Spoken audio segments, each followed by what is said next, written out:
আপাতত সংসদে ডেপুটি স্পিকারের পদ নিচ্ছে না জামায়াতে ইসলামী। বিরোধী দলীয় সংসদ উপনেতা আব্দুল্লাহ মোহাম্মদ তাহের বলছেন, জুলাই সনদ বাস্তবায়ন নিয়ে ধোঁয়াশা না কাটলে সরকারি দলের কোনো প্রস্তাব গ্রহণ করবেন না তারা।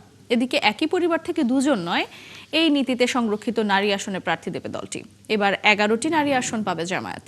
শাহেদুজ্জামান সাকিবের প্রতিবেদন।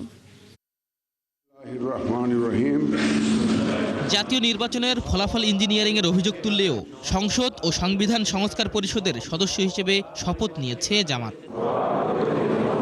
আবার ওই ইঞ্জিনিয়ারিংয়ের কুশীলব হিসেবে দুই সাবেক উপদেষ্টা খলিলুর ও রিজওয়ানা হাসানের বিচারও চেয়েছে দলটি। এরই মধ্যে জুলাই সনদ ও গণভোটের বৈধতা নিয়ে রুল জারি করেছেন উচ্চ আদালত। এর পেছনে সরকারি দলের ইন্ধন দেখছে জামাত।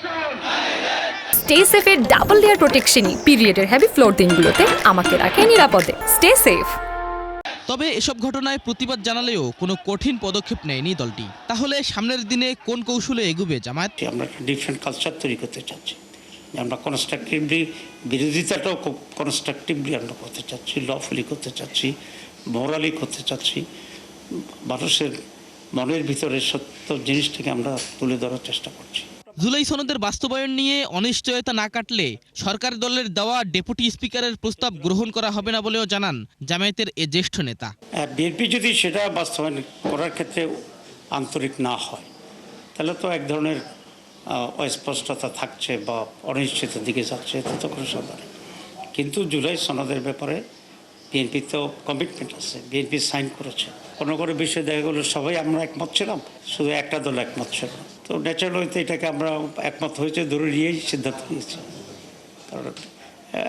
দিস দ্য ওয়ে, তাহলে তো দুনিয়ার কোনো সিদ্ধান্ত নেওয়া যায়। সংরক্ষিত নারী আসনে ইতিমধ্যে প্রার্থী চূড়ান্ত করা হয়েছে জানিয়ে তিনি বলেন, সংসদে একই পরিবারের দুজন সদস্য থাকবেন না। আমরা একটা নীতিমালা আমরা ফলো করছি, সেটা হচ্ছে কোনো একটা ফ্যামিলিতে দুইজন হবে না।